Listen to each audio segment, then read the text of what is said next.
Finally hat trick ಸೋಲಿನ ಬಳಿಕ D ಸಿಗೆ ಒಂದು ಭರ್ಜರಿ ಗೆಲುವು ಸಿಕ್ಕಿದೆ ಅಂತಾನೆ ಹೇಳ್ಬೋದು. ರಾಜಸ್ಥಾನ್ ರಾಯಲ್ಸ್ ವಿರುದ್ಧ ಡೆಲ್ಲಿ ಕ್ಯಾಪಿಟಲ್ಸ್ ಅವರು ಒಂದು ರೆಕಾರ್ಡ್ ಚೇಸ್ನ ಮಾಡಿದ್ದಾರೆ ಅಂತಾನೆ ಹೇಳ್ತೀನಿ. ಬಿಕಾಸ್ ಡೆಲ್ಲಿ ಕ್ಯಾಪಿಟಲ್ಸ್ ಅವರ ಒಂದು ಇತಿಹಾಸದಲ್ಲಿ 225 ಅಂದರೆ ಹೈಯೆಸ್ಟ್ ರನ್ ಚೇಸ್ ಮಾಡಿರುವಂಥದ್ದು ಇವತ್ತೇನೆ ಅವರು. ಆ್ಯಂಡ್ 226ನ ಚೇಸ್ ಮಾಡಿ ಅದು 5 ಬಾಲ್ಗಳನ್ನು ಉಳಿಸಿನೇ 7 ವಿಕೆಟ್ಗಳ ಒಂದು ಭರ್ಜರಿ ಗೆಲುವನ್ನು ಸಾಧಿಸಿದ್ರು ಅಂತಲೇ ಹೇಳ್ಬೋದು. ಲಾಸ್ಟ್ 3 ಮ್ಯಾಚಸಲ್ಲಿ ಹ್ಯಾಟ್ರಿಕ್ ಸೋಲನ್ನು ಅನುಭವಿಸಿದ್ರು. ಆ್ಯಂಡ್ ಖಂಡಿತವಾಗ್ಲೂ ಪ್ಲೇ ಆಫ್ ಆದಿ ಕಷ್ಟ ಇದೆ ಇನ್ನೂ ಕೂಡ. ಬಟ್ ಇವತ್ತೇನಾದರೂ ಸೋತಿದ್ರೆ ಇನ್ನೂ ತೀರಾ ಕಷ್ಟ ಆಗಿರುವಂಥದ್ದು. ಬಟ್ ಡೆಲ್ಲಿಗೆ ಈ ಒಂದು ಗೆಲುವು ಬೇಕಾಗಿತ್ತು, ಬಿಕಾಸ್ ಕ್ವಾಲಿಟಿ ಸೈಡ್ ಇದೆ. ಆ್ಯಂಡ್ ಅದಕ್ಕೋಸ್ಕರ ಇಂಥ ತಂಡಗಳು ಪ್ಲೇ ಆಫ್ಗೆ ಬರೋದು ನನ್ನ ಪ್ರಕಾರ ಒಳ್ಳೇದು ಅಂತ ಅನ್ಸುತ್ತೆ. ಕಾಂಪಿಟೇಷನ್ ತುಂಬಾ ಚೆನ್ನಾಗಿರುತ್ತೆ. ಅಂಡ್ ಇವತ್ತಿನ ಪಂದ್ಯದ ಬಗ್ಗೆ ಒಂದು ಸ್ವಲ್ಪ ಡಿಸ್ಕಸ್ ಮಾಡ್ಕೊಂಡು ಬರೋಣ. ಅಂಡ್ ಇವತ್ತಿನ ಪಂದ್ಯ Rajasthan royals versus Delhi capitals and ನಡೆದಿರುವಂಥದ್ದು ಜೈಪುರಲ್ಲಿ. ಅಂಡ್ ಫಸ್ಟ್ ಬ್ಯಾಟ್ ಮಾಡಿರುವಂಥ ರಾಜಸ್ಥಾನ್ ರಾಯಲ್ಸ್ಗೆ ಒಂದು 225 ರನ್ಗಳ ಬಿಗ್ ಸ್ಕೋರ್ನ ಕಲೆ ಹಾಕ್ತಾರೆ. ಅದರಲ್ಲಿ ಓಪನಿಂಗಲ್ಲಿ ಮಾತಾಡಬೇಕು ಅಂದರೆ ಒಂದು ವರ್ಸ್ಟ್ ಸ್ಟಾರ್ಟ್ ಅಂತಲೇ ಹೇಳ್ಬೋದು. ಬಿಕಾಸ್ ಜೈಸ್ವಾಲ್ ಆ್ಯಂಡ್ ಸೂರ್ಯವಂಶಿ ಬೇಗನೆ ಔಟ್ ಆಗ್ತಾರೆ. ಇವತ್ತು ಫಸ್ಟ್ ಬಾಲೇ 6 ತಗೊತಾರೆ ಸ್ಟಾರ್ಕ್ಗೆ. ಆ್ಯಂಡ್ ಫಸ್ಟ್ ಬಾಲ್ 6 ತಗೊತಾರೆ. ಅದಾದಮೇಲೆ ಸೆಕೆಂಡ್ ಬಾಲ್ ಡಾಟ್ ಆಗುತ್ತೆ. ಆ್ಯಂಡ್ 3ನೇ ಬಾಲಲ್ಲಿ ಸ್ಟಾರ್ಕ್ ಅವರಿಗೆ ಕ್ಯಾಚ್ ಕೊಟ್ಟು ಸ್ಟಾರ್ಕ್ ಅವರ ಬಾಲಿಂಗಲ್ಲಿ ಔಟ್ ಆಗ್ತಾರೆ ಜೈಸ್ವಾಲ್ ಅವರು. ಆ್ಯಂಡ್ ಅಲ್ಲಿಂದ ವೈಭವ್ ಸೂರ್ಯವಂಶಿ ಕೂಡ ಅಷ್ಟೇ ಕೇವಲ ಒಂದು ಬೌಂಡ್ರಿ ತೊಗೊಂಡಿರುವಂಥದ್ದು 4 ರನ್ನು ಅಷ್ಟೇ. ಅದಾದಮೇಲೆ ಒಂದು ಕೈಲ್ ಜೆಮಿಸನ್ ಅವರ ಒಂದು ಬಾಲಲ್ಲಿ ಬೋಲ್ಡ್ ಆಗ್ತಾರೆ ಅಂತಾನೆ ಹೇಳ್ಬೋದು. ಆ್ಯಂಡ್ ಸೂರ್ಯವಂಶಿ ಔಟ್ ಆಗಿದ್ದಕ್ಕಿಂತ ಸೆಲೆಬ್ರೇಷನ್ ಮೇಲೆ ಸ್ವಲ್ಪ ಸೋಷಿಯಲ್ ಮೀಡಿಯಾದಲ್ಲಿ ಸಿಕ್ಕಾಪಟ್ಟೆ ಒಂದು ಚರ್ಚೆಗಳು ನಡೀತಾ ಇದೆ. ಅದು 15ರ ಒಂದು ಹುಡುಗನ ಎದುರುಗಡೆಗೆ ಆ ರೀತಿಯಲ್ಲಿ ಬಾಲರ್ ಜಾಮಿಸನ್ ಅವರು ಅಷ್ಟೊಂದು ಅಗ್ರೆಸಿವ್ ಆಗಿ ಸೆಲೆಬ್ರೇಷನ್ ಮಾಡಬಾರ್ದಾಗಿತ್ತ ಅಂತ. ಓಕೆ, ಇವಾಗ ನನ್ನ ಪ್ರಕಾರ ಏನು ಅಂತಂದರೆ ನಾರ್ಮಲ್ ಅಂತ ಅನಿಸುತ್ತೆ. ಬಿಕಾಸ್ ಇವಾಗ ಫಸ್ಟ್ ಒಂದು ಬೌಂಡ್ರಿ ತೊಗೊತಾರೆ, ಅದಾದಮೇಲೆ ಒಂದು ವಿಕೆಟ್ ಬಿದ್ದಿದೆ ಅಂತಂದರೆ ಸೆಲೆಬ್ರೇಷನ್ ಮಾಡೋದ್ರಲ್ಲಿ ನನಗೇನು ತಪ್ಪು ಅಂತ ಅನಿಸಿಲ್ಲ.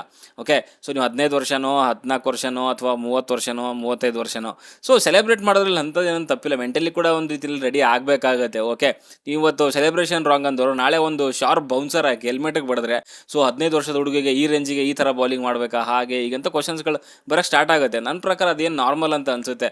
ಜಾಮಿಸನ್ನಲ್ಲಿ ಸೆಲೆಬ್ರೇಟ್ ಮಾಡಿದ್ದು ನೋಡಿದ್ರೆ ಒಂಥರ ಏನೋ ಅವನಿಗೆ ಮನುಷ್ಯತ್ವನೇ ಇಲ್ಲ ಅನ್ನೋ ರೇಂಜಿನಲ್ಲಿ ಕೆಲವರೆಲ್ಲ ಸೋಷಿಯಲ್ ಮೀಡಿಯಾದಲ್ಲಿ ಇದು ಮಾಡ್ತಿದ್ದಾರೆ. ನೀವು ಆ ಥರ ಮಾತಾಡೋಕೆ ಹೋದರೆ ನನ್ನ ಪ್ರಕಾರ ವೈಭವ್ ಸೂರ್ಯವಂಶಿ IPL ಆಡಬಾರ್ದಪ್ಪ. ಯಾಕಂದರೆ ಇವಾಗ ಇಂಟರ್ನ್ಯಾಷನಲ್ ಮ್ಯಾಚು ಅಂತ ಹೋದಾಗ ನಾಳೆ ಇವಾಗ ಬೇರೆ ದೇಶದವರಿದ್ದಾಗ ಹೆಂಗಾದರೂ ಮಾಡಿ ಅಲ್ಲಿರುವಂಥ ಬ್ಯಾಟ್ಸ್ಮನ್ಗೆ ಔಟ್ ಮಾಡಬೇಕು ಅಂತ ಇರುತ್ತೆ. ಬೌನ್ಸರ್ ಅದು ಹಾಕಲಿ ಯಾರ್ಕರಾದ್ರೂ ಹಾಕಲಿ ಏನಾದರೂ ಮಾಡಲಿ. ಅಂಥದ್ರಲ್ಲಿ ನನಗೇನೋ ಅಂಥ ಒಂದು ಚಿಕ್ಕ ಮಗು 15 ವರ್ಷ ಅದು ಮ್ಯಾಟ್ರ್ ಆಗಲ್ಲ ಗುರು. ಮೆಂಟಲಿ ಕೂಡ ಸ್ಟ್ರಾಂಗ್ ಆಗಿ ಇರಬೇಕಾಗುತ್ತೆ ಅನ್ನೋದು ನನ್ನ ಅನಿಸಿಕೆ. ಓಕೆ, ಆ್ಯಂಡ್ ಅದಾದಮೇಲೆ ಒಂದು ಪಾರ್ಟ್ನರ್ಶಿಪ್ ಬರುತ್ತೆ ರಿಯಾನ್ ಪರಾಗ್ ಆ್ಯಂಡ್ ಧ್ರುವ್ ಜುರೇಲ್. ಇಬ್ಬರು ಕೂಡ ಸಖತ್ತಾಗಿ ಆಡಿದ್ರೆ ಇವತ್ತು 102 ರನ್ಗಳ ಒಂದು ಪಾರ್ಟ್ನರ್ಶಿಪ್ ಬರುತ್ತೆ 59 ಡೆಲಿವರೀಸಲ್ಲಿ. ಅದ್ಭುತವಾಗಿರುವಂಥ ಒಂದು ಬ್ಯಾಟಿಂಗ್ ಅಂತಲೇ ಹೇಳ್ತೀನಿ. ಸ್ಪೆಷಲಿ ಮಾತಾಡಬೇಕು ಅಂದರೆ ರಿಯಾನ್ ಪರಾಗ್ ಈ ಒಂದು ಸೀಸನಲ್ಲಿ ಅವ್ರ ಬ್ಯಾಟಿಂದ ರನ್ನೇ ಬಂದಿಲ್ಲ ಅಂತ ಎಲ್ಲ ಕ್ರಿಟಿಸೈಸ್ ಮಾಡ್ತಾ ಇದ್ವಿ. ಬಟ್ ಇವತ್ತು ಅವ್ರ ಬ್ಯಾಟಿಂದನೇ ಉತ್ತರ ಕೊಟ್ಟಿದ್ದಾರೆ ಅಂತಲೇ ಹೇಳ್ಬೋದು. 90 ರನ್ಗಳನ್ನ ಮಾಡ್ತಾರೆ. 50 ಬಾಲಲ್ಲಿ 180 ಸ್ಟ್ರೈಕ್ ರೇಟಲ್ಲಿ 8 ಬೌಂಡ್ರಿ 5 ಸಿಕ್ಸರೊಂದಿಗೆ ಅದ್ಭುತವಾಗಿರುವಂಥ ಒಂದು ಇನ್ನಿಂಗ್ಸ್ ಆಡಿದ್ರು ಅಂತಲೇ ಹೇಳ್ತೀನಿ.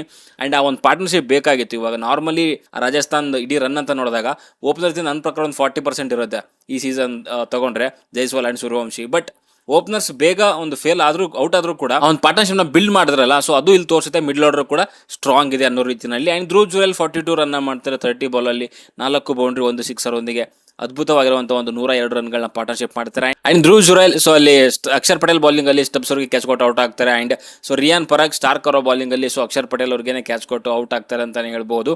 ಆ್ಯಂಡ್ ಕೆಳಗಡೆಗೆ ಜಡೇಜಾ ಒಂದು 20 ರನ್ನ ಮಾಡ್ತಾರೆ 14 ಬಾಲಲ್ಲಿ. ಅಗೇನ್ ಒಂದು ಒಳ್ಳೆ ಪಾರ್ಟ್ನರ್ಶಿಪ್ ಬರುತ್ತೆ ರಿಯಾನ್ ಪರಾಗ್ ಆ್ಯಂಡ್ ಜಡೇಜಾ ಮಧ್ಯೆ. ಒಂದು 53 ರನ್ಗಳ ಒಂದು ಪಾರ್ಟ್ನರ್ಶಿಪ್ ಬರುತ್ತೆ ಅಂತಲೇ ಹೇಳ್ತೀನಿ.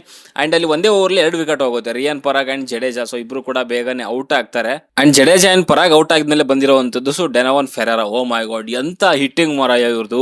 ಆ ಸಿಕ್ಸರ್ಗಳು ನೋಡ್ತಾ ಇದ್ರೆ ದಂಗಾಗಿ ಹೋಗ್ಬಿಟ್ಟೆ ನಾನು. ಆ್ಯಂಡ್ ನನ್ನ ಪ್ರಕಾರ ಇವರು ಜಡೇಜಾಗಿಂತ ಮುಂಚೆನೇ ಬರಬೇಕಾಗಿತ್ತು ಅಂತ ಅನ್ಸುತ್ತೆ. ಬಟ್ ಅದು ಏನಕ್ಕೆ ಗೊತ್ತಿಲ್ಲ, maybe left to right ಆ ಒಂದು ಕಾಂಬಿನೇಷನ್ಗೋಸ್ಕರ ಜಡೇಜಾನ ಕರೆಸಿದ್ರ ಅಂತ. ಬಟ್ ಡೆನವನ್ ಫೆರೇರಾ ಹಿಟ್ಟಿಂಗ್ ನೋಡ್ತಾ ಇದ್ರೆ ನನ್ನ ಪ್ರಕಾರ ಜಡೇಜಾಗಿಂತ ಮುಂಚೆನೇ ಬರಬೇಕಾಗಿತ್ತು. ಅವರು 14 ಬಾಲಲ್ಲಿ 47 ರನ್ನ ಮಾಡ್ತಾರೆ, 6 ಸಿಕ್ಸರ್ಗಳನ್ನ ಬರೆಸ್ತಾರೆ, 2 ಬೌಂಡ್ರಿ ಒಂದಿಗೆ. ಸ್ಟ್ರೈಕ್ ರೇಟ್ ನೋಡಿದ್ರೆ ದಂಗಾಗಿ ಹೋಗ್ಬಿಡ್ತೀರಾ ನೀವು. 335 ಸ್ಟ್ರೈಕ್ ರೇಟಲ್ಲಿ ಬ್ಯಾಟ್ ಮಾಡಿರುವಂಥದ್ದು ಸಖತ್ತಾಗಿರುವಂಥ ಒಂದು ಹಿಟ್ಟಿಂಗ್ ಅಂತಲೇ ಹೇಳ್ತೀನಿ. ಆ್ಯಂಡ್ ಕುಲ್ದೀಪ್ ಯಾದವ್ ಅವರ ಬೌಲಿಂಗಲ್ಲಿ ಮೇ ಬಿ ಒಂದು 3 ಸಿಕ್ಸರ್ನ ತೊಗೊತಾರೆ ಒಂದೇ ಓವರಲ್ಲಿ. ಆ್ಯಂಡ್ ಸ್ಟಾರ್ಕ್ಗೂ ಹೊಡಿತಾರೆ, ಆ್ಯಂಡ್ ನಟರಾಜನ್ಗೂ ಬಿಡಿಲ್ಲ.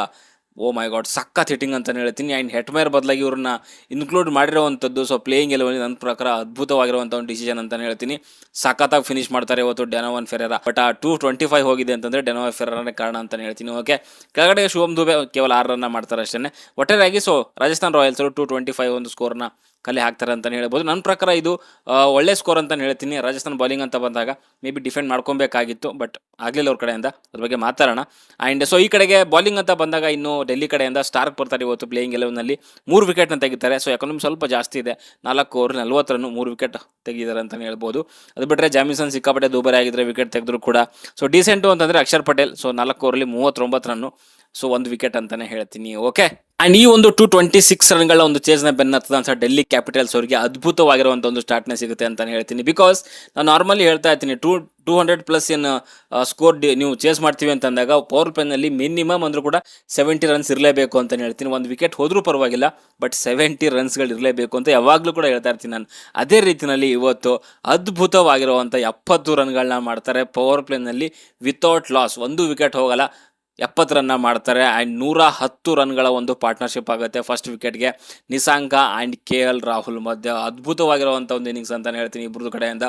ನಿಸಾಂಕ ಬಗ್ಗೆ ಫಸ್ಟ್ ಮಾತಾಡ್ತೀನಿ. 62 ರನ್ನ ಮಾಡ್ತಾರೆ, 33 ಡೆಲಿವರೀಸಲ್ಲಿ 6 ಬೌಂಡ್ರಿ 3 ಸಿಕ್ಸರ್ ಒಂದಿಗೆ 187 ಸ್ಟ್ರೈಕ್ ರೇಟಲ್ಲಿ ಬ್ಯಾಟ್ ಮಾಡಿರುವಂಥದ್ದು. ಪವರ್ ಪ್ಲೇನಲ್ಲಿ ಸೊ ಹಾಫ್ ಸೆಂಚುರಿನ ಮಾಡ್ಕೊತಾರೆ. ಪವರ್ ಪ್ಲೇನಲ್ಲಿ KL ರಾಹುಲ್ ಸೈಲೆಂಟ್ ಆಗಿದ್ರು, ಬಟ್ ನಿಸಾಂಕ ಮಾತ್ರ ವೈಲೆಂಟ್ ಆಗಿ ಸೊ 62 ರನ್ಗಳನ್ನ ಮಾಡಿ ಅದ್ಭುತವಾಗಿರುವಂಥ ಸ್ಟಾರ್ಟ್ನ ಕೊಡ್ತಾರೆ DC ಅಂತಲೇ ಹೇಳ್ತೀನಿ. ಆ್ಯಂಡ್ ಅದಾದಮೇಲೆ KL ರಾಹುಲ್ ಪವರ್ ಪ್ಲೇ ಆದಮೇಲೆ ಸೊ ನಿಸಾಂಕ ಸೈಲೆಂಟ್ ಆಗ್ತಾರೆ.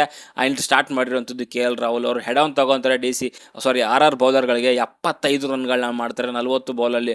ಅದ್ಭುತವಾಗಿರುವಂಥ ಮತ್ತೊಂದು ಹಾಫ್ ಸೆಂಚುರಿನ ತೊಗೊಂಡ್ಬರ್ತಾರೆ, 5 ಸಿಕ್ಸರ್ ಆ್ಯಂಡ್ 6 ಬೌಂಡ್ರಿ ಒಂದಿಗೆ. ಇವರು ಕೂಡ ಅಷ್ಟೇ 187 ಸ್ಟ್ರೈಕ್ ರೇಟಲ್ಲಿ ಬ್ಯಾಟ್ ಮಾಡಿರುವಂಥದ್ದು. ಒಟ್ಟಾರೆಯಾಗಿ DCಗೆ ಏನು ಸ್ಟಾರ್ಟ್ ಬೇಕಾಗಿತ್ತು 226 ರನ್ಗಳನ್ನ ಚೇಸ್ ಮಾಡಲಿಕ್ಕೆ, ಆ ಒಂದು ಒಳ್ಳೆಯ ಒಂದು ಸ್ಟಾರ್ಟ್ನ ಕೊಟ್ಟಿರುವಂಥದ್ದು KL ರಾಹುಲ್ ಆ್ಯಂಡ್ ನಿಸಾಕ ಅಂತಲೇ ಹೇಳ್ತೀನಿ. ಆ್ಯಂಡ್ ಕೆಳಗಡೆಗೆ ಸೊ 1ನಲ್ಲಿ ಬಂದಿರುವಂಥದ್ದು ನಿತೀಶ್ ರಾಣಾ ಅವರು 33 ರನ್ನ ಮಾಡ್ತಾರೆ. ಅಗೇನ್ ಮತ್ತೊಂದು ಒಳ್ಳೆ ಸ್ಟ್ರೈಕ್ ರೇಟಲ್ಲಿ ಬಂದಿರುವಂಥದ್ದು 194 ಸ್ಟ್ರೈಕ್ ರೇಟಲ್ಲಿ, so 3 boundary and so 2 sixer ಒಂದಿಗೆ 33 ರನ್ಗಳನ್ನ ಮಾಡ್ತಾರೆ. ಟಾಪ್ 3 ಆಲ್ರೆಡಿ ಈ ಮ್ಯಾಚ್ನ ಒಂದು DCಗೆ ತಂದು ಕೊಟ್ಟಿತ್ತು ಅಂತಲೇ ಹೇಳ್ಬೋದು. ಬಿಕಾಸ್ ಒಳ್ಳೆ ಸ್ಟಾರ್ಟ್ ಸಿಗುತ್ತೆ ಓಪನಿಂಗಲ್ಲಿ. ಅದಾದಮೇಲೆ ನಿತೀಶ್ ರಾಣಾ ಅದ್ಭುತವಾಗಿರುವಂಥ ಒಂದು ಒಳ್ಳೆ ಸ್ಟ್ರೈಕ್ ರೇಟಲ್ಲಿ ಒಂದು ರನ್ಗಳನ್ನ ಮಾಡ್ತಾರೆ. ಆ್ಯಂಡ್ ಸ್ಟಬ್ಸ್ಗೆ ಆ್ಯಂಡ್ ಅಶ್ವಥ್ ಶರ್ಮೆಗೆ ಅಂತ ಪ್ರೆಷರೇ ಇರಲಿಲ್ಲ. ಸೊ ಒಂದು ರೀತಿಯಲ್ಲಿ ಅದನ್ನು ಮೂಮೆಂಟಮ್ನ ಕಂಟಿನ್ಯೂ ಮಾಡ್ಕೊಂಡು ಹೋಗಿದ್ರೆ ಸಾಕಾಗಿತ್ತು. ಸೊ ಅದನ್ನು Ashwath Sharma and stubs so clear ಆಗಿ ಮ್ಯಾಚ್ನ ಡೆಲ್ಲಿ ಕಡೆಗೆ ತೊಗೊಂಡು ಬಂದರು ಅಂತಲೇ ಹೇಳ್ತೀನಿ. ಅದ್ಭುತವಾಗಿರುವಂಥ ಒಂದು 25 ರನ್ನ ಮಾಡ್ತಾರೆ ಅಶ್ವಥ್ ಶರ್ಮಾ ಆ್ಯಂಡ್ 18 ರನ್ನ ಮಾಡ್ತಾರೆ ನಮ್ಮ ಸ್ಟಬ್ಸ್ ಅಂತಲೇ ಹೇಳ್ತೀನಿ. ಒಳ್ಳೆ ಒಂದು ಮ್ಯಾಚ್ ಅಂತಲೇ ಹೇಳ್ಬೋದು DCಗೆ. ಬಿಕಾಸ್ ಸೊ ಬ್ಯಾಟಿಂಗಲ್ಲಾದರೂ ಆಗಿರ್ಬೋದು, ಸೊ ಬೌಲಿಂಗಲ್ಲಿ ಇನ್ನೊಂದು ಚೂರು ಇಂಪ್ರೂವ್ಮೆಂಟ್ಸ್ ಬೇಕಾಗುತ್ತೆ. ಬಟ್ ಪಿಚ್ಚು ಅಂತ ಬಂದಾಗ 200+ ಈ ಸರಿ ನಾರ್ಮಲ್ ಆಗಿರೋದ್ರಿಂದ ಸೊ ಈ ಒಂದು ಸೀಸನಲ್ಲೇ 200+ನ 11 ಬಾರಿ ಚೇಸ್ ಮಾಡಿದ್ದಾರೆ ತಂಡಗಳು ಅಂತಂದರೆ. ಸೊ ಇಲ್ಲಿ 200 ರನ್ಗಳಿಗೇನು ಬೆಲೆ ಇಲ್ಲ. ಆ್ಯಂಡ್ ಇನ್ನು ಸೊ ರಾಜಸ್ಥಾನ್ ಬೌಲಿಂಗ್ ಅಂತ ಬಂದಾಗ ಜೋಫ್ರಾ ಆರ್ಚರ್ ಅವರು 4 ಓವರ್ 46 ರನ್ನು. ನನ್ನ ಪ್ರಕಾರ ಇವತ್ತು ರಾಜಸ್ಥಾನ್ ಅವರಿಗೆ ದೊಡ್ಡ ಹೊಡೆತ ಆಗಿರೋದು ಅಂತಂದರೆ ಸೊ ಜೋಫ್ರಾ ಆರ್ಚರ್ ಅವರು ಪವರ್ ಪ್ಲೇನಲ್ಲಿ, ಅದರಲ್ಲೂ ಮುಖ್ಯವಾಗಿ ಫಸ್ಟ್ ಓವರಲ್ಲಿ ವಿಕೆಟ್ ಎತ್ತದೇ ಇರೋದೇ ಒಂದು ರೀತಿಯಲ್ಲಿ ಅವರಿಗೆ ಹೊಡೆತ ಆಯಿತು ಅಂತಲೇ ಹೇಳ್ಬೋದು. ಆ್ಯಂಡ್ ಬರ್ಗರ್ ಕೂಡ ಅಷ್ಟೇ, ಸೊ ಅವರು ಕೂಡ ಇವತ್ತು ಅಂಥ ಒಂದು ಬೌಲಿಂಗ್ ಮಾಡಲಿಲ್ಲ. ಲಾಸ್ಟ್ 2-3 ಮ್ಯಾಚ್ ನೋಡ್ತಾ ಇದ್ದಾರೆ ಸೊ ಅವ್ರ ಕಡೆಯಿಂದ ವಿಕೆಟ್ಸ್ಗಳು ತೊಗೊಳ್ಳಿಕ್ಕೆ ಆಗ್ತಿಲ್ಲ, ತುಂಬ ದುಬಾರಿ ಆಗ್ತಿದ್ದಾರೆ. ಸೊ ಇವತ್ತು ಕೂಡ 13.7 ಎಕರೋಮಿನಲ್ಲಿ ಸೊ 3 ಓವರ್ಗೆ 41 ರನ್ನ ಕೊಡ್ತಾರೆ. ಸೊ ತುಂಬ ದುಬಾರಿ ಆದರು. ಆ್ಯಂಡ್ ಸೊ ತುಷಾರ್ ದೇಶಪಾಂಡೆ ಅವರು ಕೂಡ ಸಿಕ್ಕಾಪಟ್ಟೆ ದುಬಾರಿನೇ ಆಗಿದ್ದಾರೆ. ಆ್ಯಂಡ್ ಬ್ರಿಜೇಶ್ ಶರ್ಮಾ ಸೊ ಅವರು ಕೂಡ 3.1ನಲ್ಲಿ 35 ರನ್ನ ಕೊಡ್ತಾರೆ. ಎಲ್ಲ ಕೂಡ ದುಬಾರಿನೇ ಆಗಿದ್ದಾರೆ ಇವತ್ತು. ಸೊ ಯಾರು ಕೂಡ ಅಂತ ಒಂದು ಒಳ್ಳೆ ಬೌಲಿಂಗ್ ಅಂತ ಹೇಳಲಿಕ್ಕಾಗಲ್ಲ ರಾಜಸ್ಥಾನ್ ಕಡೆಯಿಂದ. ಸೊ ಸಿಕ್ಕಾಪಟ್ಟೆ ದುಬಾರಿನೇ ಆಗಿದ್ದಾರೆ ಅಂತಲೇ ಹೇಳ್ಬೋದು. ಒಟ್ಟಾರೆಯಾಗಿ ಸೊ ಇವತ್ತು ಡೆಲ್ಲಿ ಕ್ಯಾಪಿಟಲ್ಸ್ ಅವರು ಸಖತ್ತಾಗಿರುವಂಥ ಒಂದು ವಿನ್ ಕಲೆ ಹಾಕೊಂಡಿದ್ದಾರೆ. ಅವರ ಒಂದು ಪಾಯಿಂಟ್ಸ್ ಟೇಬಲ್ಗೆ 2 ಪಾಯಿಂಟ್ಗಳು ಕೂಡ ಸೇರುತ್ತೆ ಅಂತಲೇ ಹೇಳ್ಬೋದು. ಆ್ಯಂಡ್ DC ಅವರ ಒಂದು ಪ್ಲೇ ಆಫ್ ಆಸೆ ಇನ್ನೂ ಜೀವಂತವಾಗಿದೆ ಅಂತ ಹೇಳ್ಬೋದು. 9 ಮ್ಯಾಚಲ್ಲಿ ಸೊ 4 ಮ್ಯಾಚ್ಗಳನ್ನ ಗೆದ್ದು 8 ಪಾಯಿಂಟ್ಸ್ ಒಂದಿಗೆ 6ನೇ ಸ್ಥಾನದಲ್ಲಿದ್ದಾರೆ. ಸೊ ಕಂಟಿನ್ಯೂಸ್ ಆಗಿ ಮ್ಯಾಚಸ್ನ ಗೆಲ್ಕೊಂಡು ಹೋದರೆ ಖಂಡಿತವಾಗ್ಲೂ ಅವರು ಕೂಡ ಪ್ಲೇ ಆಫ್ಗೆ ಬರೋವಂಥ ಎಲ್ಲ ಚಾನ್ಸಸ್ ಇದೆ. ಓಕೆ, ಸೊ ಅದಕ್ಕೆ ಹೊಡೆದಲ್ಲಷ್ಟೇ. ಸೊ ನಿಮ್ಮ ಅನಿಸಿಕೆ ಅಭಿಪ್ರಾಯ ಕಮೆಂಟ್ ಬಾಕ್ಸಲ್ಲಿ ತಿಳಿಸಿ. ಬೈ ಬಾಯ್.